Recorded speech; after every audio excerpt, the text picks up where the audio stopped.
Good morning बच्चों। Good morning sir. Good morning sir. इस वजह तो आपको हमारे इंडिपेंडेंस डे की बहुत बहुत शुभकामनाएं। ठीक है, चलिए आज की क्लास को शुरू करते हैं।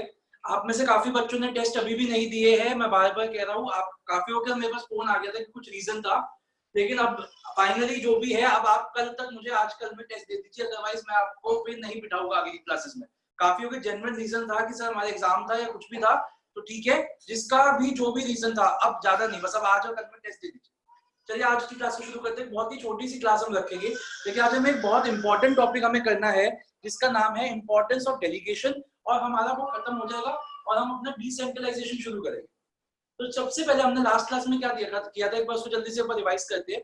लास्ट क्लास में हमने किया था डेलीगेशन, और उसके हमने 3 जो एलिमेंट्स होते हैं, अथॉरिटी, रिस्पॉन्सिबिलिटी, अकाउंटेबिलिटी, उसके ऊपर एक बहुत बड़ी डिटेल डिस्कशन की थी। पूरी 1-1.25 घंटे की क्लास सिर्फ अथॉरिटी, रिस्पॉन्सिबिलिटी, अकाउंटेबिलिटी पे ही चली थी।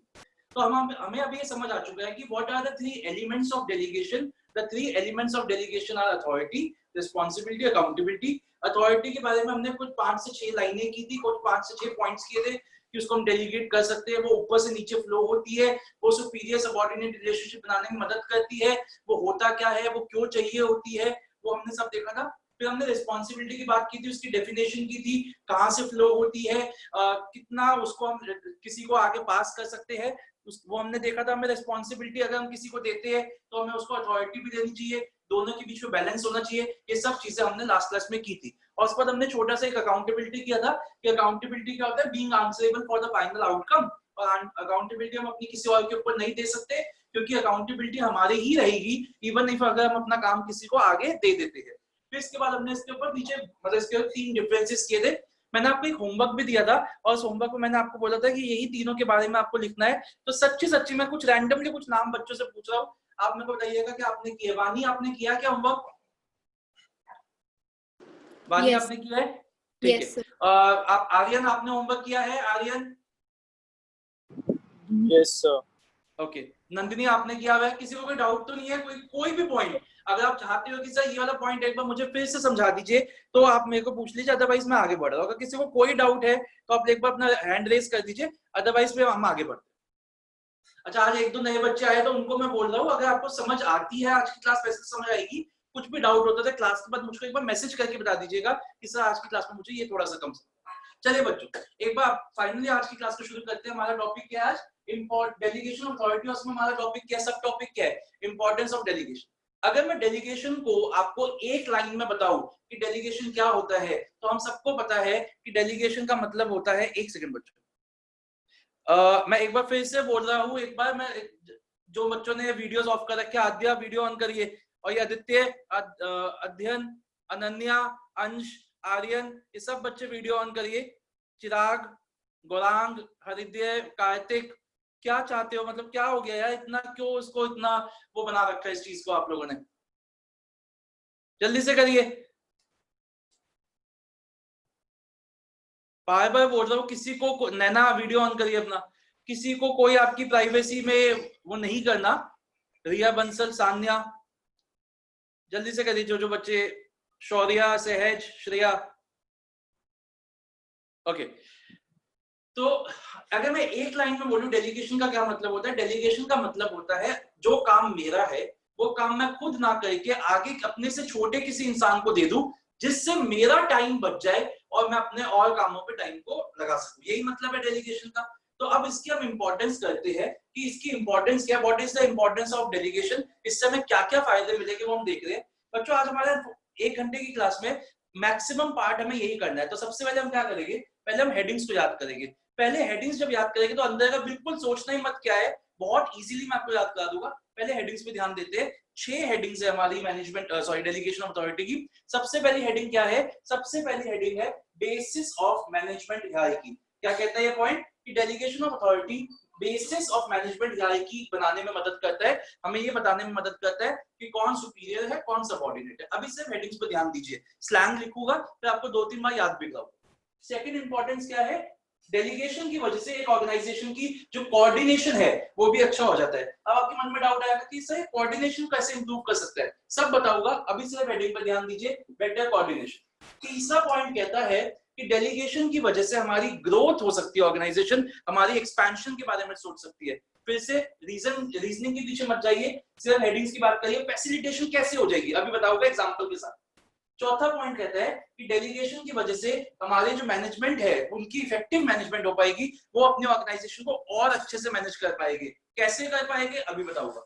फिफ्थ पॉइंट कहता है कि इसी डेलीगेशन की वजह से हमारे एम्प्लॉय का डेवलपमेंट भी होगा, जो हमारे सबऑर्डिनेट्स है वो भी नई नई चीजें सीखेंगे, employ development. And last point है जो मैंने आपको लास्ट क्लास में भी बताया था कि इससे मोटिवेशन भी होता है। मोटिवेशन क्यों? कि जब मैं अपने 10 लोगों में से एक इंसान को बुला के बोलूंगा कि यार देख मेरे नीचे 10 लोग काम करते हैं, लेकिन मुझे लगता है कि इन 10 में से एक तू ही है जो मेरा वाला काम, जो मैं काम करता था वो काम तू ही कर सकता है। हालांकि मैंने उसको ये काम इसलिए दिया क्योंकि वो सबसे वेला इंसान है, लेकिन उसको क्या बताना है मेरे को कि तू ही इस काम के करने के लायक है। तो उसको क्या लगेगा कि इस बॉस ने मुझे इस लायक समझा, 10 में से मुझे बुलाया है, तो उसकी मोटिवेशन बढ़ेगी। तो हमारा इसका नेक्स्ट पॉइंट क्या हो गया? Motivation of employees. एक बार देखते हैं, जो नए बच्चे आए उनको बता रहा हूं। देखो बच्चों, सबका फर्स्ट लेटर ले लीजिए, B B F E E and M. अब इसका स्लैंग देखिए, हंसने की बात नहीं है, बड़ा ऐसे फनी सा ही है, बट हंसना नहीं है। Big boys flirt in effective and efficient manner. Big boys flirt in effective and efficient manner. ठीक है बच्चों, तो जो नए बच्चे आए हैं उनको बता देता हूँ। देखो बच्चों, इसको हम स्लैंग कहते हैं।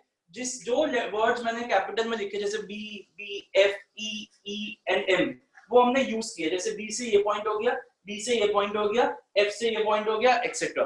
और जो हमने शॉर्ट में लिखे वो सिर्फ एक सेंटेंस को कंप्लीट करने के लिए लिखा है। मेरा एक्सपीरियंस 10 साल का, मेरा ये एक्सपीरियंस कहता है कि ये याद हो जाएगा हमें, ये याद नहीं होएगा। तो ये जब हम याद करेंगे, इसकी मदद से इसको याद करेंगे तो बहुत जल्दी याद हो जाएगा। आइए जल्दी से पहले हेडिंग्स को याद करेंगे। अभी कोई लिखेगा नहीं, आप में से मैक्सिमम बच्चे अब नोट्स ले जा चुके हैं। मेरे ख्याल से 40 मतलब 50% से ज्यादा बच्चे नोट्स ले जा चुके हैं, तो अपने नोट्स में लिखिए।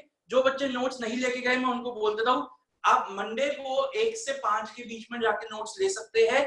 ट्यूसडे को तो मैं ही आऊंगा वहां पे 11 से 1, आप तब नोट्स ले सकते हैं। इस वीक प्लीज सब बच्चे अपने नोट्स कलेक्ट कर दीजिए इंस्टीट्यूट से। मेरी आपसे रिक्वेस्ट है, इस वीक सारे बच्चे अपने इंस्टीट्यूट से नोट्स को कलेक्ट कर लीजिएगा, क्योंकि अब आगे नोट्स से ही पढ़िएगा मेरे। ओके, जल्दी से एक बार हम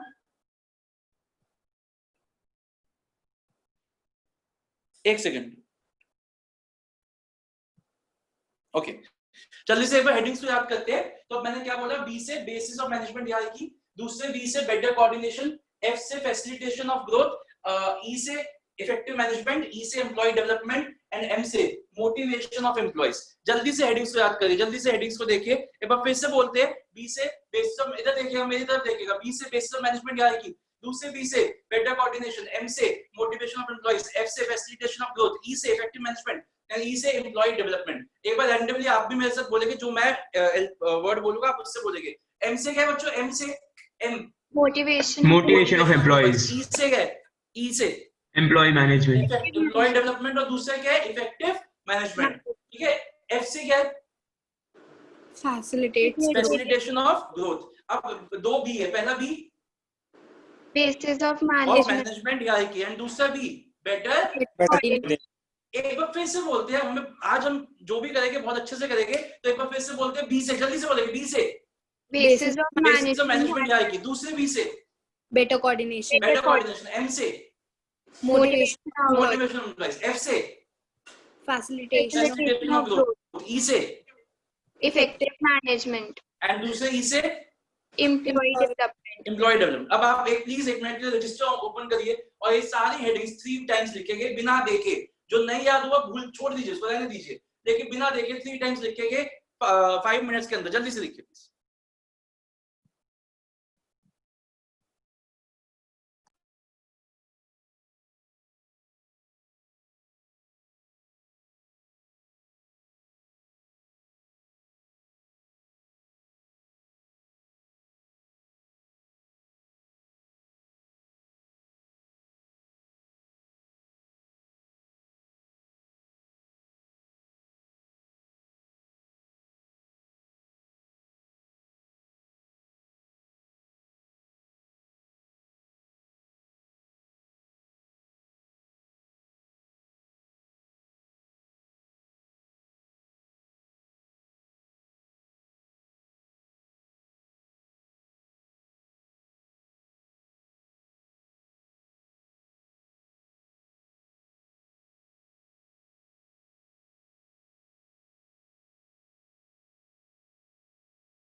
चलिए बच्चों, होपफुली लिख लिया होगा आप लोगों ने। एक बार फिर से रिवाइज करते हैं हेडिंग्स एंड देन इसकी डिस्कशन करते हैं। तो सबसे पहले हमने बोला बी से क्या है, बेसिस ऑफ, बी से बोलिए बेसिस ऑफ मैनेजमेंट मैनेजमेंट। दूसरे बी से क्या है, भव्या आप बताओ, दूसरे बी से क्या है? better coordination, better coordination. M से क्या है? Motivation of motivation of employees. F से क्या है? facilitation of growth, facilitation of growth. और ई से इफेक्टिव मैनेजमेंट। Effective management. और दूसरे ई से गुलाम क्या है? दूसरे ई से एम्प्लॉय डेवलपमेंट। Employ development. चलिए आइए अब इसको डिस्कस करते हैं एक बार। देखिए बच्चों, ये 6 पॉइंट लिखे हुए हैं ना, पहले 2 पॉइंट को 2 मिनट के लिए छोड़ दीजिए। जो पहले 2 पॉइंट है इसको हम लास्ट में लेंगे, ये 2 पॉइंट को हम बाद में लेंगे। उससे पहले हम ये 4 पॉइंट करते हैं क्योंकि बहुत इजी है। मैं हर पॉइंट को बहुत अच्छे से आपको समझाऊंगा, एग्जैक्टली वही चीज आपको लिखी हुई मिलेगी एग्जैक्टली। एक और चीज मैं आपको क्लियर कर देना चाहता हूँ। आज बहुत बच्चों का मेरे पास फोन आता है, ये पूछते हैं सर वर्ड टू वर्ड हमें कैसे याद करें, मतलब इतना कुछ है और सिर्फ बीएसटी नहीं है, इंग्लिश, अकाउंट्स, मैथ्स ये भी है, तो वर्ड टू वर्ड कैसे याद करें? तो बच्चों उसका आज मैं आपको बता रहा हूँ। आपको वर्ड टू वर्ड कंटेंट याद नहीं करना, लेकिन आपको वर्ड टू वर्ड कंटेंट पता होना चाहिए। एमसीक्यूज और केस स्टडीज आपसे कोई एक्सपेक्ट नहीं करता कि आपको बोला आप एज इट इज उसको लिख दो, लेकिन आपको आइडेंटिफिकेशन के लिए पता होनी चाहिए कि कौन सी चीज आपने कहां पढ़ी थी, कौन सी चीज आपने किस चैप्टर में पढ़ी थी। इसलिए आपकी टीचर स्कूल की बार बार कहती है कि वर्ड टू वर्ड याद करो, वर्ड टू वर्ड याद करो। वर्ड टू वर्ड याद नहीं करना, वर्ड टू वर्ड रीड करना है, जिससे कि हमारे को पता रहे कि कौन सी चीज कहाँ है। हेडिंग्स की जहां तक बात है वो आपको एग्जैक्टली वैसे ही लिखनी है जैसे आपकी एनसीईआरटी में लिखी हुई है, लेकिन जहां तक कंटेंट की बात है तो कंटेंट आप अपनी ही लैंग्वेज में लिखोगे। कोई पर्सन, कोई भी नॉर्मल ह्यूमन बीइंग, सारे के सारे मेरे नोट्स ही 215 पेजेस के, 215 पेजेस के, कैसे याद कर लोगे? नहीं याद कर सकते आप। तो आपको सिर्फ कंटेंट पता होना चाहिए। तो मैं आपको जो समझा रहा हूँ आप उस पर ध्यान दीजिए, उसको अपनी लैंग्वेज में लिख सकते हैं। ये नहीं कि आपने उसमें बीच में गाने लिख दिए, ये सब नहीं, मतलब ठीक है, अपनी लैंग्वेज का मतलब ये है कि आप उससे रिलेटेड पॉइंट्स को अपनी लैंग्वेज में लिख सकते हैं। बेकार की बात नहीं लिखी, बस हेडिंग्स पर ध्यान देना है। तो आइए, हमारा फर्स्ट पॉइंट है फैसिलिटेशन ऑफ ग्रोथ। देखो कितना सिंपल है, कितने आराम से हमको समझ आ जाएगा। मैं अपने एग्जांपल से बताऊं। आज आप शायद आपको बताओ, हमारे 2 इंस्टीट्यूट है। एक इंस्टीट्यूट हमारा शक्ति विहार में, एक इंस्टीट्यूट हमारा पीतमपुरा। जो पीतमपुरा वाला हमारा इंस्टीट्यूट है ये हमने 6-7 इयर्स पहले हमने खोला था, और जो दूसरा वाला इंस्टीट्यूट है वो तो हमारा पिछले 15-20 साल से चल। जब हमारा वो इंस्टीट्यूट चल रहा था शक्ति विहार वाला, तो हम उसमें बहुत, जब वो ही था सिर्फ, तो हम बहुत ऑक्यूपाइड रहते थे उसमें, क्लासेस में और सब कामों में भी। तो हमने कभी सोचा ही नहीं कि हमें दूसरा इंस्टीट्यूट खोलना है। धीरे धीरे क्या हुआ, हर टीचर ने अपने असिस्टेंट टीचर्स रख लिया। आपको पता ही होगा, अकाउंट्स के भी असिस्टेंट टीचर है, इको के भी है, बीएस का भी है, मैथ्स के भी है, इंग्लिश के भी है। उससे क्या हुआ, कुछ वर्कलोड हमारे कम हुआ। हमारा वर्कलोड कैसे कम हुआ कि जो बैकअप क्लासेस होती थी, जो बच्चे एब्सेंट हो जाते थे, उनकी बैकअप क्लासेस हम उनसे अरेंज करा देते थे, डाउट सेशंस हम उनसे अरेंज करा देते थे। तो इससे क्या हुआ, हमारा कुछ टाइम बचता रहा, हमारा कुछ टाइम फ्री होता रहा। जब हमारे पास टाइम फ्री बचने लग गया तो हम हर टीचर ने सोचा कि why don't we should explore. हमारे पास जब इतना टाइम बच रहा है, हम अपने यहाँ से 2-2, 3-3 घंटे निकाल सकते हैं इस इंस्टीट्यूट से, और यहाँ की किसी भी चीज को इफेक्ट करे बिना, कोई सैक्रिफाइस नहीं होगा यहाँ पे क्वालिटी वही रहेगी। अगर हम अपना टाइम निकाल सकते हैं और कहीं और लगा सकते हैं, तो क्यों हम ऐसा नहीं करते? तो जब हमने अपना काम अपने से नीचे लोगों को देना शुरू किया, तो हमारे को क्या, इससे हमारे पास क्या बचा, टाइम बचा। उस टाइम में हमने ऐसे नए एरियाज को एक्सप्लोर किया जो अभी तक हमसे बिल्कुल ही अनटच थे, क्योंकि हमारे पास टाइम ही नहीं। दूसरी एक और बात, ये तो एक पॉइंट हो गया, एक और तरीके से समझा। तो जब मैं वहां क्लासेस लूंगा तो यहाँ पे मेरे असिस्टेंट टीचर क्लासेस लेंगे। अब जब वो क्लासेस लेंगे तो उनको भी तो डेवलपमेंट होगा, वो भी तो सीखेंगे ना नई नई स्किल्स। तो हो सकता है आज से कुछ टाइम बाद हम एक और इंस्टीट्यूट खोलने के बारे में सोचे, और हमारे पास पहले ही टीचर्स तैयार है, उनको हमने क्लासेस दे के छोटे छोटे काम करा के उनको तैयार कर दिया है कि नई इंस्टीट्यूट्स में वो एक सिग्निफिकेंट रोल प्ले कर सके। मैं हो सकता है उन नए इंस्टीट्यूट में इनको ट्रांसफर कर दूं, या खुद नए इंस्टीट्यूट में चला जाऊं और यहाँ पे जो जगह खाली होगी यहाँ पे वो लोग आ जाए। तो जब हम अपने डेलीगेशन अपने एम्प्लॉइज को काम सिखाते हैं, तो उससे हमारे को क्या होता है, हमारे पास एक वर्क फोर्स तैयार हो जाती है, और उस वर्क फोर्स को हम नए नए वेंचर्स में अपना यूज कर सकते हैं अपने हिसाब से। तो ग्रोथ का कैसे हुआ कि जब मैं अपना काम अपने से जूनियर को देता हूं तो मेरा टाइम बचता है, और उस टाइम को मैं ग्रोथ अपॉर्चुनिटीज को सोच सोचने के लिए लगा सकता हूँ, प्लस जो मैं अपने जूनियर्स को काम सिखा रहा हूँ वो काम सीख के वो भी नए रोल्स प्ले कर सकते हैं, सिग्निफिकेंट रोल प्ले कर सकते हैं न्यू वेंचर्स पे। तो that is how this delegation helps in facilitation of growth करने में ऑर्गेनाइजेशन की मदद करते हैं। अगर बच्चों हम सारा काम खुद करते रहे तो हम आगे कभी बढ़ ही नहीं सकते, क्योंकि आपके पास 24 घंटे, मेरे पास 24 घंटे ही है। मैं सारा काम खुद करता था तो मैं कभी आगे नहीं सोच सकता, लेकिन अगर मैं अपने काम को, छोटे मोटे कामों को आगे नीचे लोगों को देता रहा तो मेरा टाइम बचेगा, उस टाइम से मैं आगे ग्रोथ के बारे में, आगे अपॉर्चुनिटीज जो मैं और एक्सप्लोर कर सकता हूँ उसके बारे में सोच सकता हूँ।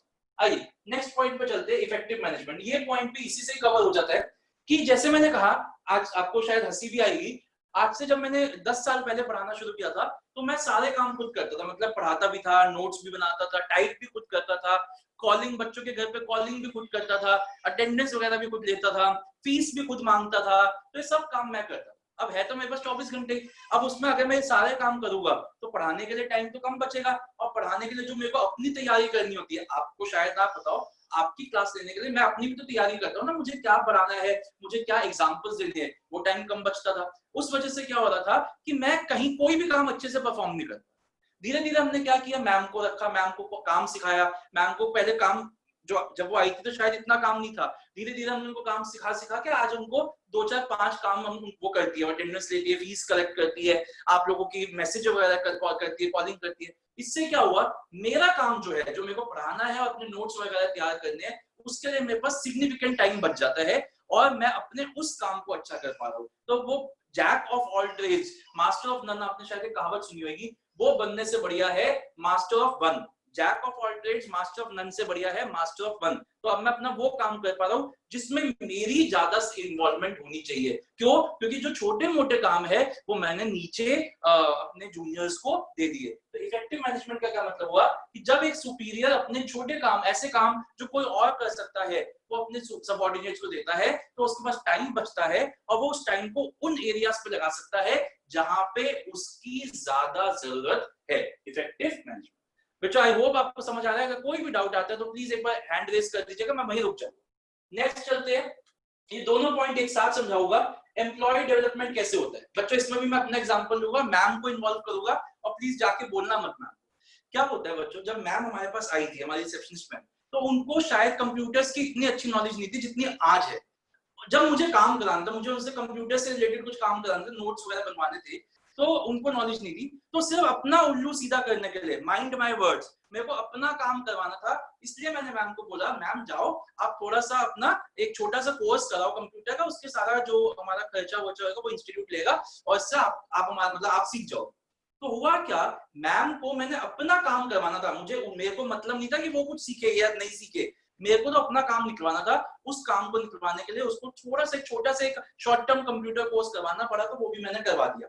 अब इससे हुआ क्या, फाइनली हुआ क्या मैं ये कह सकता हूँ कि इससे एम्प्लॉय ने वो चीज सीखी जो पहले नहीं आती थी, और इससे क्या हुआ, उसके अंदर जो एबिलिटीज थी, जो टैलेंट था, जो था तो उसके अंदर, लेकिन उसको पता नहीं था कि मेरे अंदर वो एबिलिटीज है, वो भी कहीं ना कहीं सामने निकल के आई। तो इससे हुआ क्या, एम्प्लॉय की भी डेवलपमेंट हुई। अगर मैम देखो, मैम हमारे पास एक एम्प्लॉय है, अगर आज वो कल हमें छोड़ के किसी और कंपनी में जाती है, कहीं और लगती है, तो एटलीस्ट अब वो ये तो नहीं बोलेगी ना that I do not know, I have no knowledge of computers. अब वो बोलेगी I have sufficient knowledge of computers. तो उनकी एक डेवलपमेंट उनकी भी तो हुई, उनकी भी तो जो वो रिज्यूमे है उसमें अपग्रेडेशन हुआ। तो कहने का मतलब क्या है कि जब हम अपना काम अपने जूनियर्स को देते हैं तो बहुत बार ऐसा होता है कि उनको अपने अंदर की जो टैलेंट है, जो अभी तक उन्होंने देखा ही नहीं था टैलेंट, वो भी वो देख पाते हैं, उस टैलेंट को और एनहांस कर पाते हैं, अपनी एबिलिटीज को और ज्यादा क्या कर पाते हैं, ऑनर कर पाते हैं, उसको मतलब नई नई चीजें सीखते हैं। That is how it helps in employees development.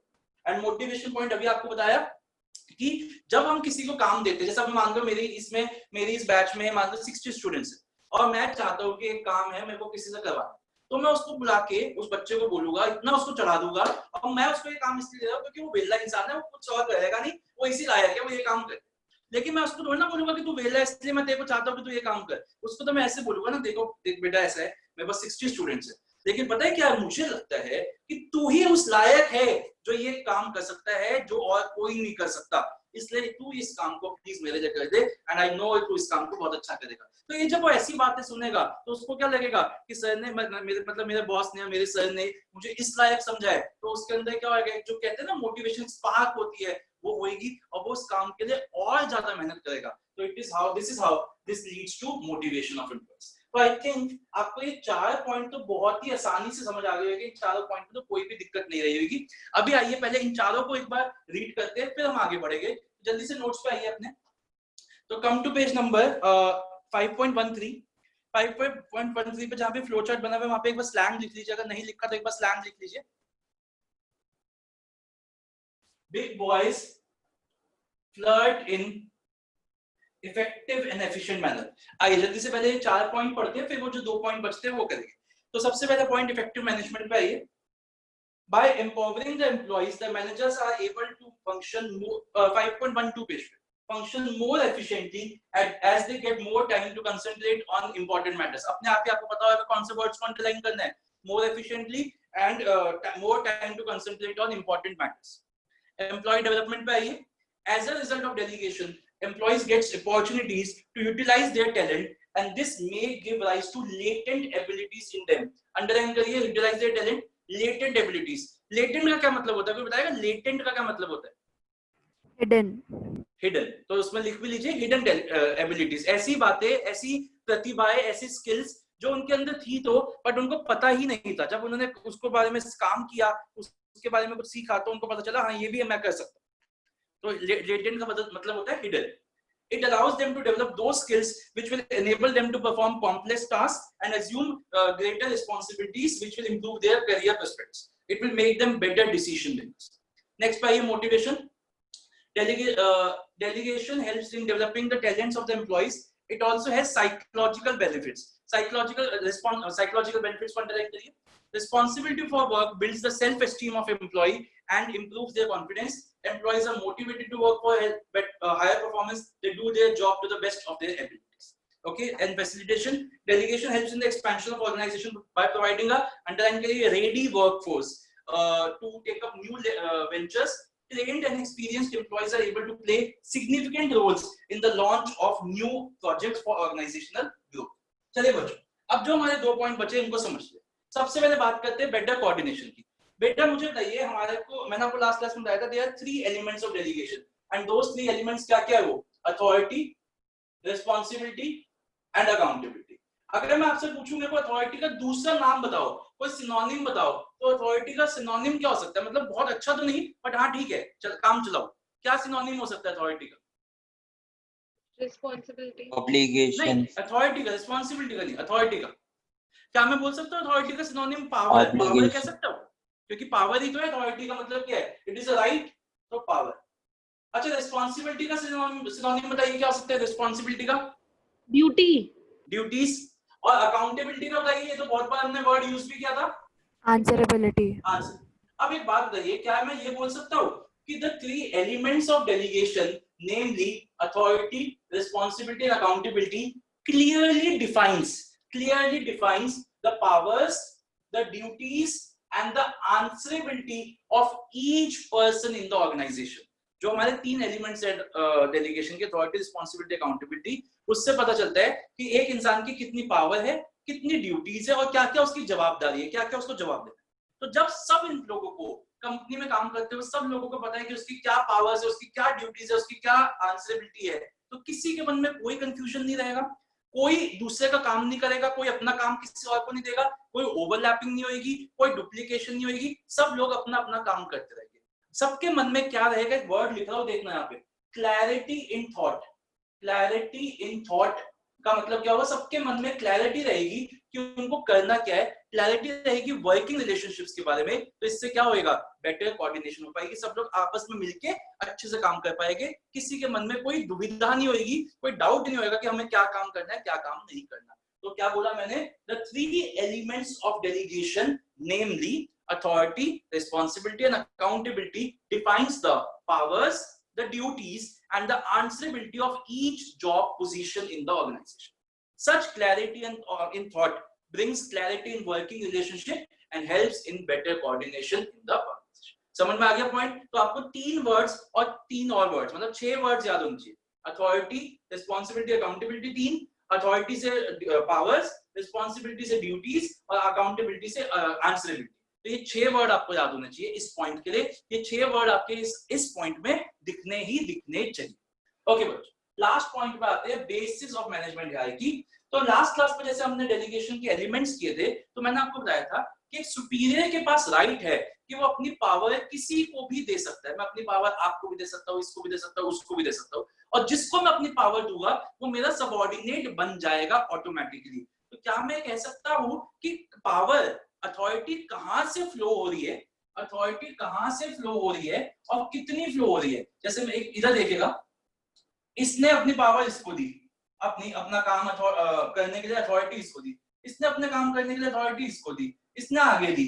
तो इससे हमें पता चलेगा कि ये सबसे बड़ा सुपीरियर है, इसके नीचे ये सुपीरियर है, इसके नीचे ये सबऑर्डिनेट है, तो ये सबऑर्डिनेट है। तो क्या मैं ये कह सकता हूँ कि जो एलिमेंट है उसके डेलीगेशन की, अथॉरिटी, रिस्पॉन्सिबिलिटी, अकाउंटेबिलिटी, इससे हमें ये पता चलता है कौन सुपीरियर है, कौन सबऑर्डिनेट है, कौन बाप है, कौन बेटा है। It is the flow and the extent of authority. Authority कहां से फ्लो हो रही है और कितनी फ्लो हो रही है। It is the flow and extent of authority that determines who will report to whom। तो इससे हमें पता चलेगा कि कौन किसको रिपोर्ट देगा, कौन किसको आंसरेबिलिटी किसकी किसके साथ होगी। And this is what, this is the management hierarchy. This acts as the management hierarchy. Management hierarchy का मतलब क्या होता है? ऊपर से नीचे जो लोग आ रहे हैं उनकी एक पिरामिड। तो ये हमें इससे तो पता चल रहा है कि कौन सुपीरियर है, कौन सबऑर्डिनेट है, कौन सुपीरियर है, कौन सबऑर्डिनेट है। तो क्या मैं कह सकता हूँ the delegation of authority helps in establishing superior subordinate relationship in the organization. The delegation of authority helps in establishing superior subordinate relationship in the organization, which acts as a management hierarchy. The extent of authority and the flow of authority. The flow of authority and the extent of authority determines who has to report to who. खत्म काम। बताइए बच्चों, ये point समझ में आए? Last के दोनों पॉइंट समझ में आए तो एक बार बता दीजिए मेरे को। किसी को भी कोई भी डाउट है तो एक बार मुझसे पूछ भी सकते हैं। आगे ये दोनों पॉइंट्स भी समझ में आ गए? आइए इनको भी एक बार रीड करते हैं, उसके बाद हमारा डेलीगेशन खत्म हो जाएगा। उसके बाद में आज जो डिसेंट्रलाइजेशन है उसके बारे में कुछ हिंदी में लिखवाना है मेरे को, वो लिखवाऊंगा। आज की क्लास को जल्दी वाइंड अप करेंगे, कल इस चैप्टर को फिनिश करेंगे। आइए बच्चों, तो जल्दी से आइए। पहले आइए बेटर कोऑर्डिनेशन पे। लास्ट पॉइंट है 6, द एलिमेंट्स ऑफ डेलीगेशन नेमली। अब आपके सामने 6 वर्ड्स है, उसको अंडरलाइन करिए। बच्चों मेरी आपसे रिक्वेस्ट है, जब आप ये नोट्स ले लो, जब आप सबके पास ये नोट्स आ जाए और जिसके पास आ गए, आप अपने पास हाइलाइटर्स रखिए, 2-3 कलर के हाइलाइटर्स रखिए। उससे पता है क्या होता है? एक मिनट, नेटवर्क इश्यूज आते हैं। उससे क्या होगा बच्चों, जब आप हाइलाइटर, जो मैं बोलता हूँ ना, उसको हाईलाइट करिए। उसके जब आप बाद में पढ़ोगे, जब आज से 2-3 महीने बाद पढ़ोगे, तो आपको काफी इजीली ग्रास्प हो जाएगी चीजें। तो मैं 2 कलर के हाइलाइटर अपने साथ हमेशा रखिए। Okay, the elements of delegation namely authority, responsibility, accountability को अंडरलाइन करिए। Helps to define powers, duties and answerability. ये 6 वर्ड्स को एक बार अंडरलाइन करिए।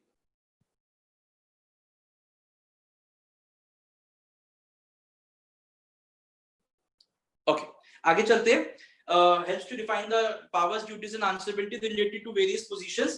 This helps to avoid overlapping of duties. Underline करिए, avoids overlapping of duties and duplication, as it gives a clear picture of how the work will be performed. Such clarity in reporting relationships helps to develop effective coordination.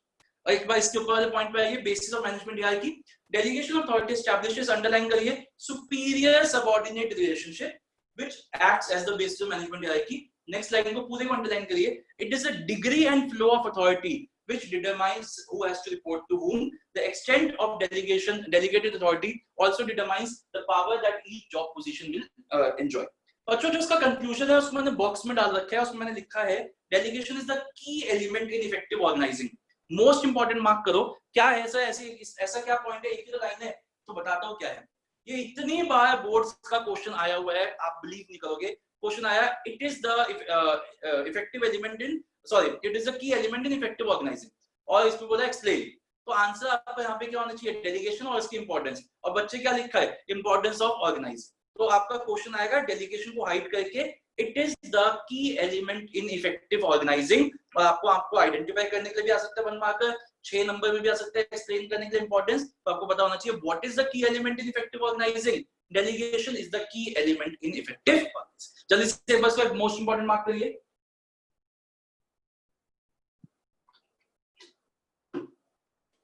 Okay बच्चों, अब आगे चलते हैं।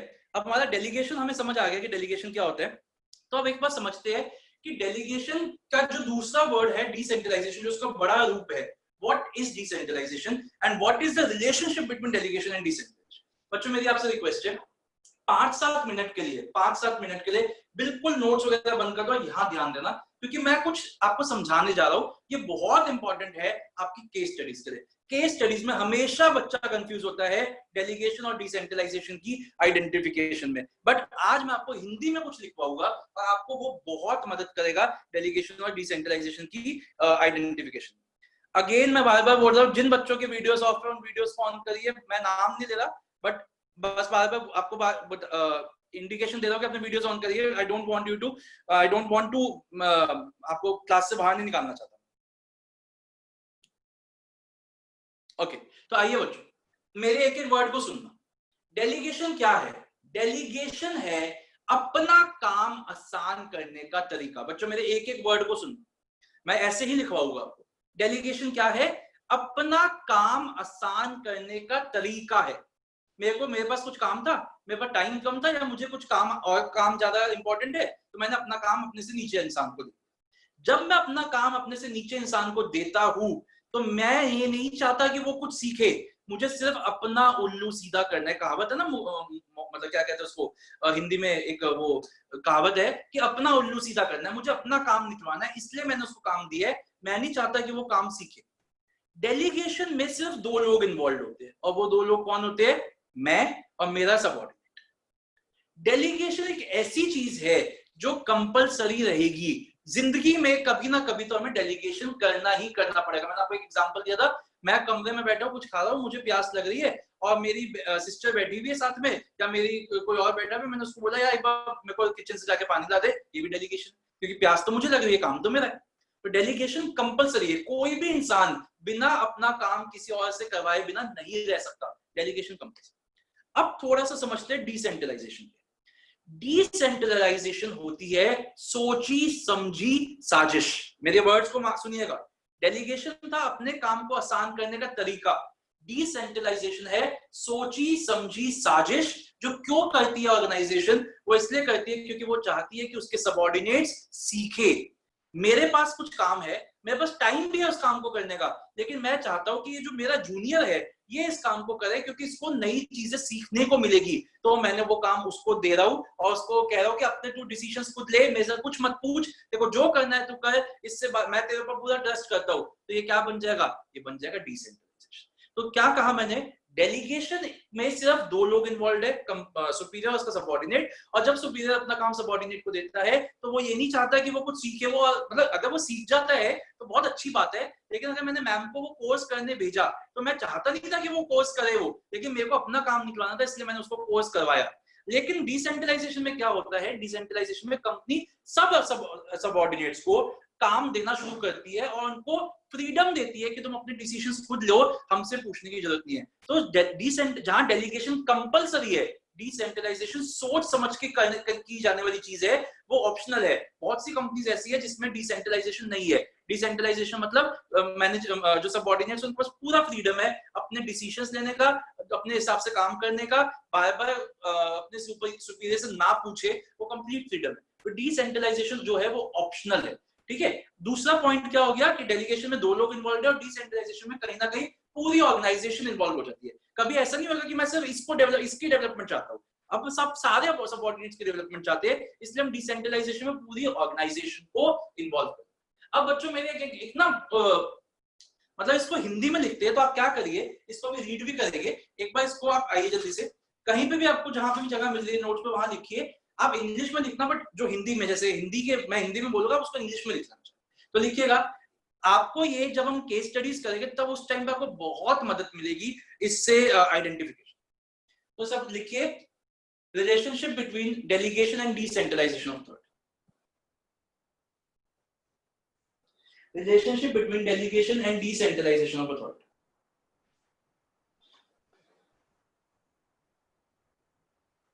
लिखिए, delegation एक तरीका है, एक प्रोसेस है अपना काम आसान करने का। एक प्रोसेस है अपना काम आसान करने का। सर डेलीगेशन, हाँ जी बेटा, सर रिपीट कर दो। हाँ बोल दो, मैं हर लाइन को 2 बार रिपीट करूंगा अगर आपको कुछ मिस भी हो जाए तो। डेलीगेशन एक प्रोसेस है, एक तरीका है अपना काम आसान करने का, जहां पे where superiors have no intention, mix करके लिखो आप जैसे भी हिंदी इंग्लिश में, सिर्फ आपके अंडरस्टैंडिंग के लिए। Where superiors have no intention of enhancing the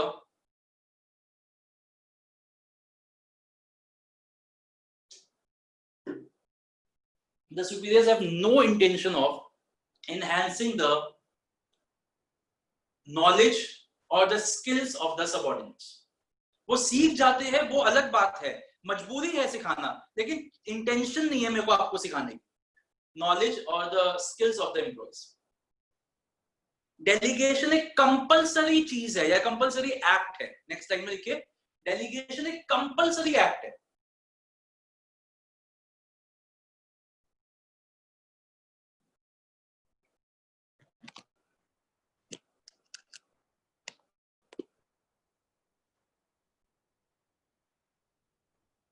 next line लिखिए, डेलीगेशन में सिर्फ 2 लोग होते हैं, सुपीरियर और एंड उसका सबऑर्डिनेट।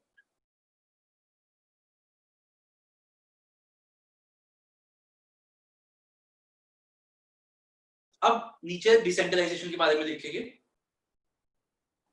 सर एक बार रिपीट कर। डेलीगेशन का एक बार मैं रिपीट कर देता हूँ सारा, अगर हो सकता है मेरा भी वर्ड्स चेंज हो जाए क्योंकि कोई मतलब मैं आपके अभी बोल रहा हूँ। डेलीगेशन एक प्रोसेस है, एक तरीका है अपना काम आसान करने का, where the superiors have no intention of enhancing the skills or the knowledge base of the employees। Delegation compulsory है, इसमें 2 लोग इन्वॉल्व होते हैं, सुपीरियर एंड उसका सबऑर्डिनेट। अब आइए डिसेंट्रलाइजेशन के बारे में। डिसेंट्रलाइजेशन, इसको देखिए कैसे लिखेंगे, एक सोची समझी साजिश है, एक सोच समझ के की जाने वाली चीज है, सोची समझी साजिश है अपने सबऑर्डिनेट्स को नए काम सिखाने की। डिसेंट्रलाइजेशन एक सोच समझकर करने वाली चीज है या सोची समझी साजिश है अपने सबऑर्डिनेट्स को नई नई चीजें सिखाने की।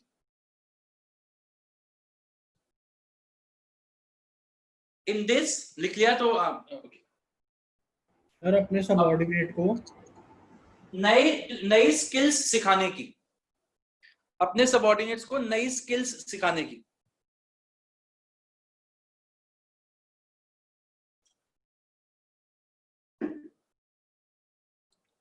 Under this, the superiors have an intention. Under this, the managers have an intention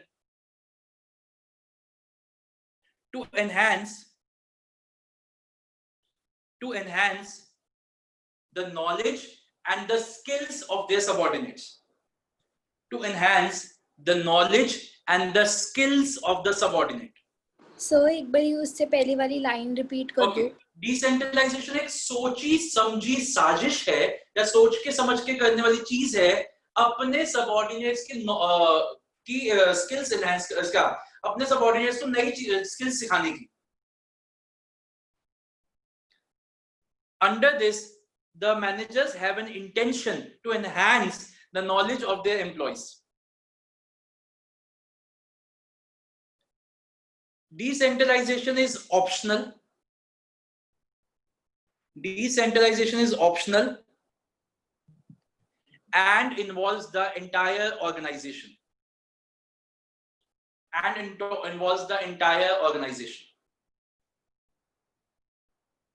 okay बच्चों, अब आइए डिसेंट्रलाइजेशन की डेफिनेशन की बात करते हैं। यही था। अब देखना, अब आपको अभी तो उसका इतना यूज नहीं मिलेगा, लेकिन जब हम केस स्टडीज करेंगे तब आपको ये पढ़वाऊंगा मैं, और इससे देखना आपको आइडेंटिफाई करना बहुत आसान है। सर रिपीट कर दो एक बारी।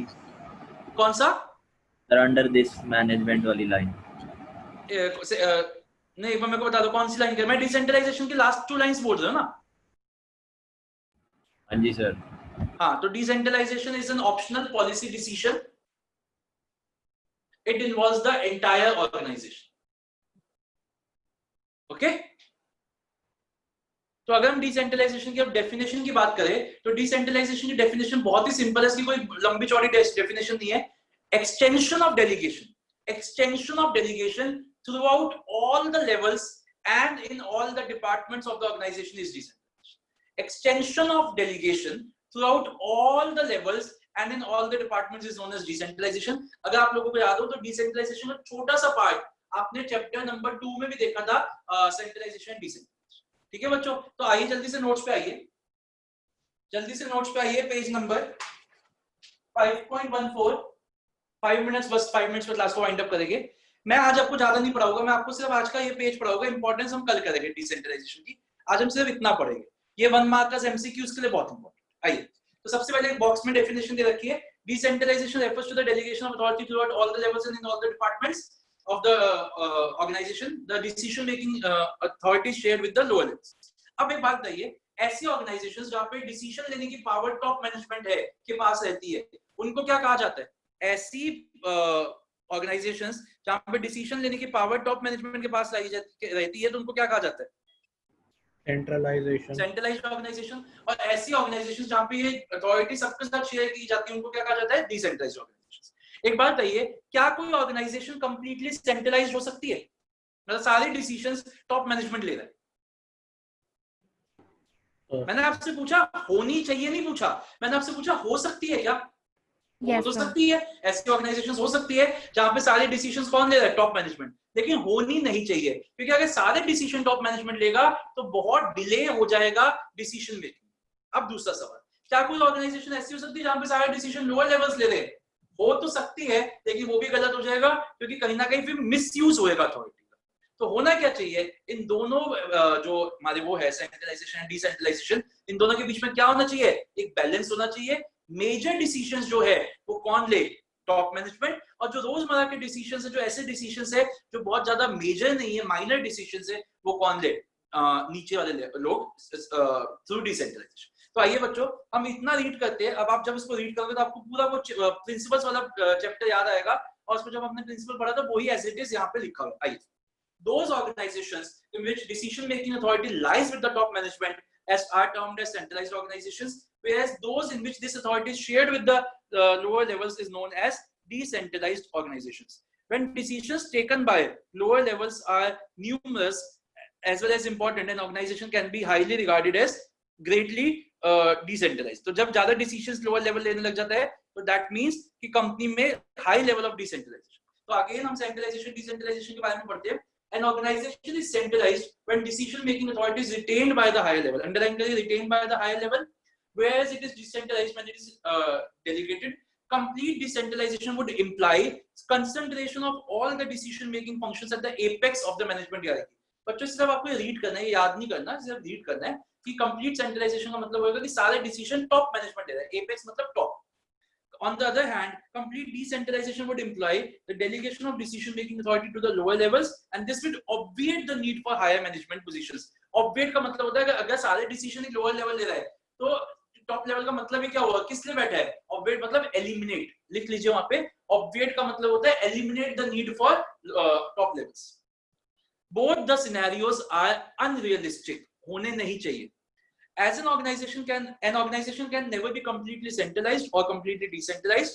As an organization grows in size, जैसे जैसे organization बढ़ती है, an organization has a tendency to move from centralization to decentralization. जब मैंने पढ़ाना शुरू किया था, कम बच्चे थे, तो मैं डिसीजंस खुद ले लेता था सारे, अपने से जूनियर्स को भी के लिए भी काम डिसीजन मैं लेता था। जैसे जैसे काम बढ़ता था, तो हमने मैम को पावर देनी शुरू की और लोगों को पावर देनी शुरू की कि आप अपने डिसीजन खुद लो। अब जो मेरे साथ असिस्टेंट टीचर पढ़ाते हैं, पहले मैं उसको बोलता था जो भी क्लास रखेगा, जो भी पढ़ाएगा, मेरे से पूछ के पढ़ाएगा।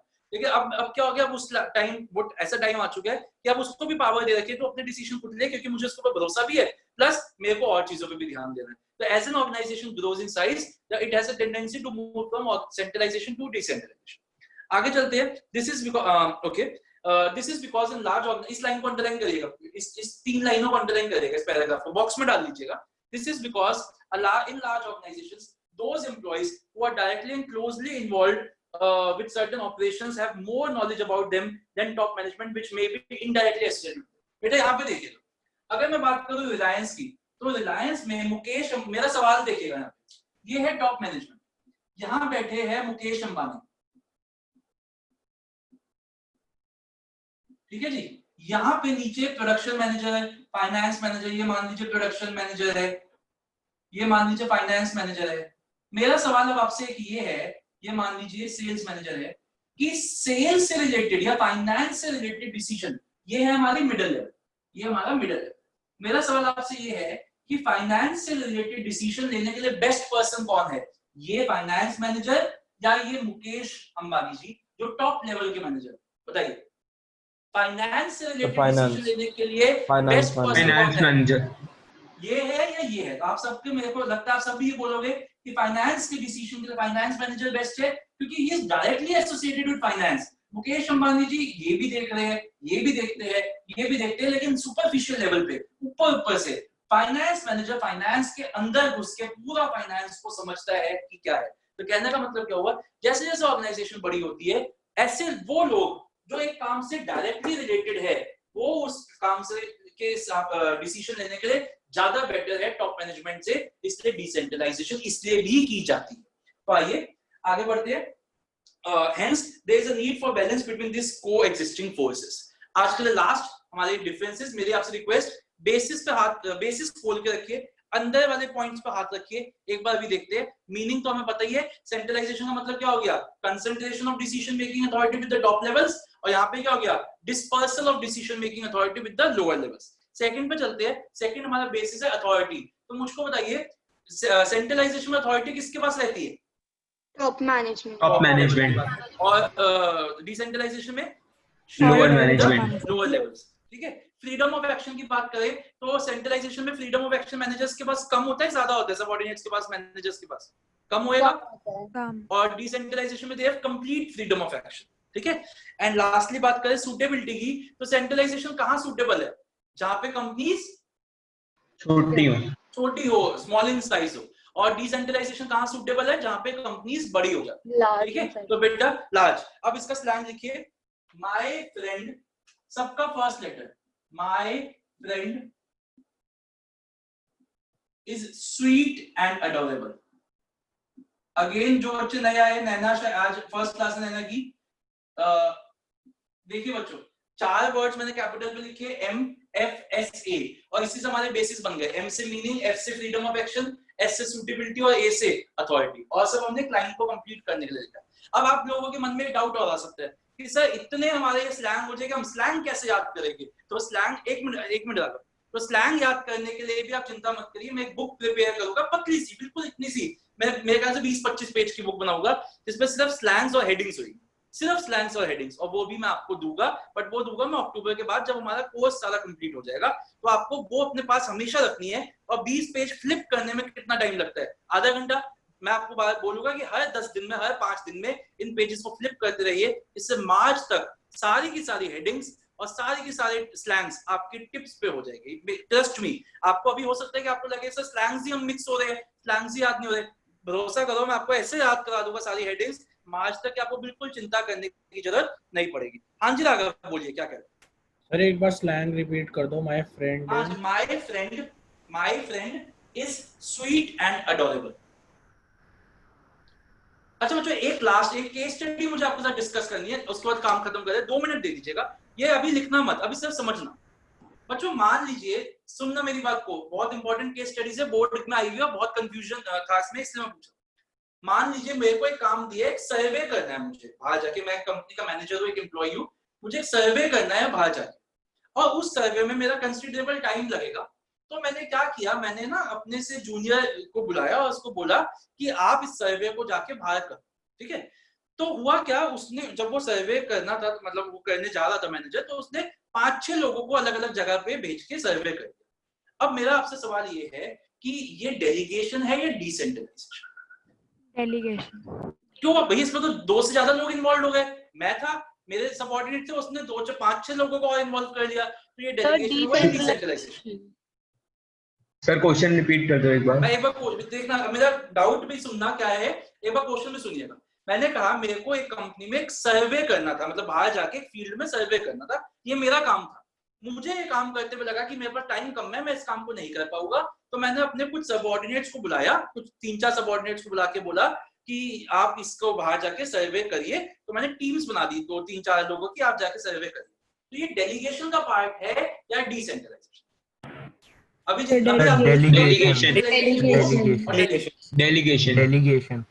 डेलीगेशन तो जो भी बोल रहा है, मेरे ख्याल से डेलीगेशन, एक बंदा किसने बोला है वो अपना एक बार रीजन बताएगा कि डेलीगेशन क्यों, जब इसमें 2 से ज्यादा लोग इन्वॉल्व हो चुके हैं। सर उसमें उसका कोई इंटेंशन नहीं है सिखाने का। एक मिनट हैंड रेज कर दीजिए। कौन बताएगा इसका आंसर? बस लास्ट चार्ज का ये विश्वास बताओ, विश्वास बताए पहले, विश्वास। सर उसका कोई इंटेंशन नहीं था सिखाने का टास्क। बिल्कुल सही है, आपने ये बोल दिया। मैं एक हरिद्या, आप बताओ ना, हरिद्या क्या बोलेगी? मोटिव स्किल डेवलपमेंट नहीं था, मोटिव टाइम बचाना था, तो इसलिए। ओके, और गुरांग क्या बोलेगा? सर सारे सबऑर्डिनेट सारे एक लेवल पे थे, कोई और लेवल नहीं था मैनेजमेंट का। बिल्कुल, बहुत बढ़िया। और नंदिनी क्या कहेगी? सर सेम पॉइंट से था।